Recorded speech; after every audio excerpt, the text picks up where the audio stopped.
నమస్తే నేను Chandana welcome to great Andhra big story. మంచి వస్తువులకు ఫలానా కంపెనీ బ్రాండ్ అని మాట్లాడుకుంటుంటాం. ఇంటికి లేదా ఆఫీస్కు వస్తువులు లేదా సరుకులు కొనుగోలు చేయాలంటే మంచి బ్రాండ్ కంపెనీ గురించి ఆరా తీస్తుంటాం. రాజకీయాల విషయానికి వస్తే టీడీపీ అధినేత చంద్రబాబు నాయుడు కూడా ఒక బ్రాండ్. అయితే ఈయన బ్రాండ్ ఏంటో జనానికి బాగా తెలుసు.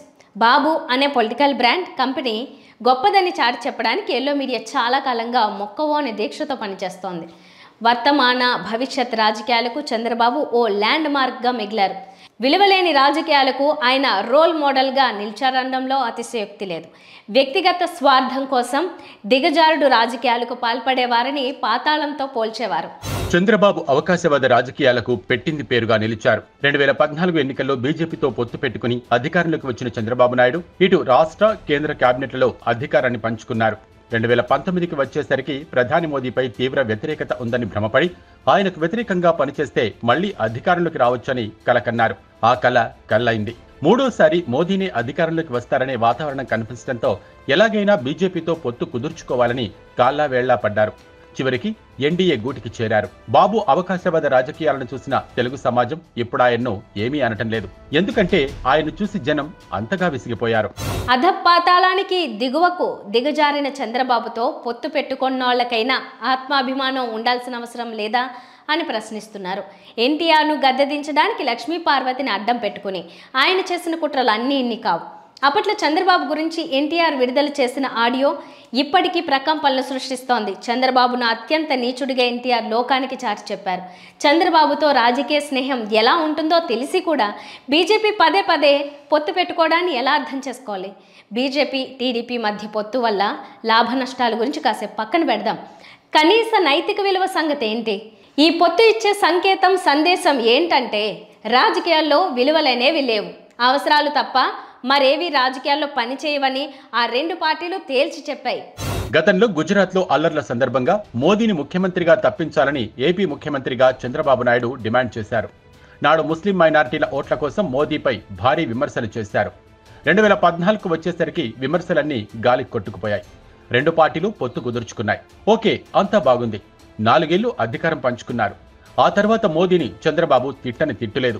మోదీపై బాబు దూషణలకు సంబంధించి వీడియోలు సోషల్ మీడియాలో చక్కర్లు కొడుతున్నాయి.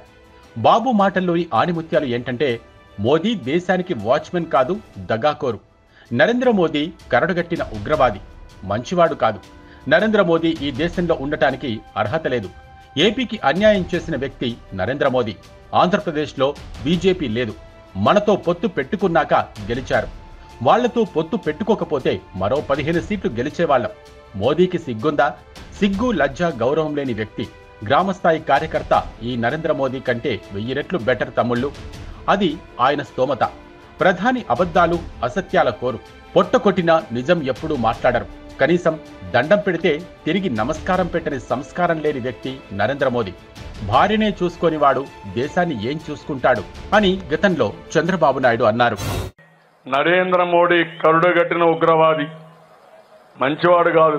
అదే మరి ఇక్కడ మైనారిటీ సోదరులు ఉన్నారు, వాళ్ళందరినీ ఒకటే కోరుతున్నా, తమ్ముళ్ళు మళ్ళీ గాని మీరు గాని నరేంద్ర మోడీకి ఓటేస్తే చాలా సమస్యలు వస్తాయి. ఆ మధ్యకాలంలో గోదావరిలో ఏం జరిగింది? 2000 మందిని చంపేశారు. ఆ రోజు నేను అడిగాను, నరేంద్ర మోడీ ఈ దేశం ఉండడానికి అర్హత లేదు, ఈయన రాజీనామా చేయాలని డిమాండ్ చేసిన మొట్టమొదటి వ్యక్తి నేనేనని మీ అందరికీ తెలియజేస్తున్నా.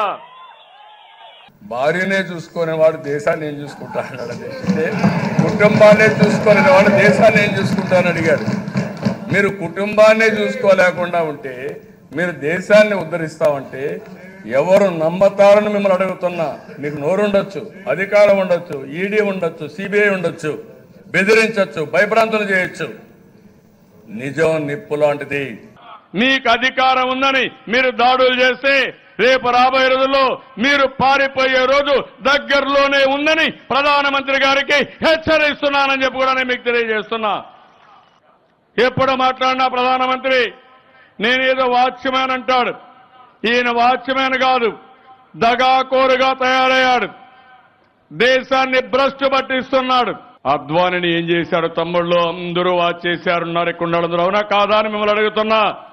కనీసం దండం పెడితే నమస్కారం పెట్టినటువంటి సంస్కారం ఈ ప్రధానమంత్రి నరేంద్ర మోడీ గారిది. అది ఈయన అహంకారం. ఏమనుకుంటున్నారు? రక్తం పొంగిపోతా ఉంది. ఊడిగం చేస్తారా మీరు ఈ రాష్ట్రంలో? ఎవరు కొడుకుని చేస్తారు? అడిగేవాళ్ళు లేరని మీ ఇష్ట ప్రకారం ఏం చేస్తారే? మమ్మల్ని జైల్లో పెడతారా? మీరు తమాషాలు ఆడుతున్నారు మీ ఇష్ట ప్రకారం. ఇవి మచ్చుకు కొన్ని మాత్రమే. ఇంకా ప్రత్యేక హోదాపై అసెంబ్లీ సాక్షిగా చంద్రబాబు ఏమన్నారో మనందరికీ తెలుసు. ఎన్డీఏ నుంచి టీడీపీ బయటకు వచ్చిన తర్వాత ప్రత్యేక హోదాపై బాబు యూటర్న్ తీసుకుని కేంద్ర ప్రభుత్వం మోసం చేసిందని విమర్శించిన వ్యక్తి చంద్రబాబు నాయుడు. బాబుని చూస్తే ఊసరవెల్లి సైతం సిగ్గుపడుతుందనే విమర్శ విలువైనది. అందుకే తెలుగు రాజకీయాల్లో చంద్రబాబు అంటే వంచన, వెన్నుపోటు, మోసం, దగ, అధపాతాళానికి దిగజారిన రాజకీయాలకు ఉదాహరణ లాంటివి పర్యాయ పదాలుగా నిలిచాడాయన.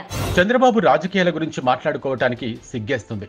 అసలే రాజకీయాల్లో విలువలు రోజురోజుకు పతనమవుతున్నాయని పౌర సమాజం ఆవేదనతో ఉంది. ఇలాంటి సమయంలో బాబు పంథ రాజకీయాల్లో విలువలు కాంక్షించే వ్యక్తుల్ని భయపెట్టేలా ఉంది. అలాగే అవకాశవాద రాజకీయ నాయకులకు చంద్రబాబు ఓ రోల్ మోడల్ గా నిలిచారు. ఇప్పుడు కాలానికి తగ్గట్లు ఏ ఎండకు ఆ గొడుగు పట్టే రాజకీయ నాయకులు చంద్రబాబును స్ఫూర్తిగా తీసుకుంటున్నారు. ఓయబ్బా, చంద్రబాబు లాంటి 40 ఇయర్స్ ఇండస్ట్రీనే సిగ్గు లేకుండా రాజకీయాలు చేస్తుంటే ఇక తామెంత అని బాహటంగానే మాట్లాడుతున్న పరిస్థితి.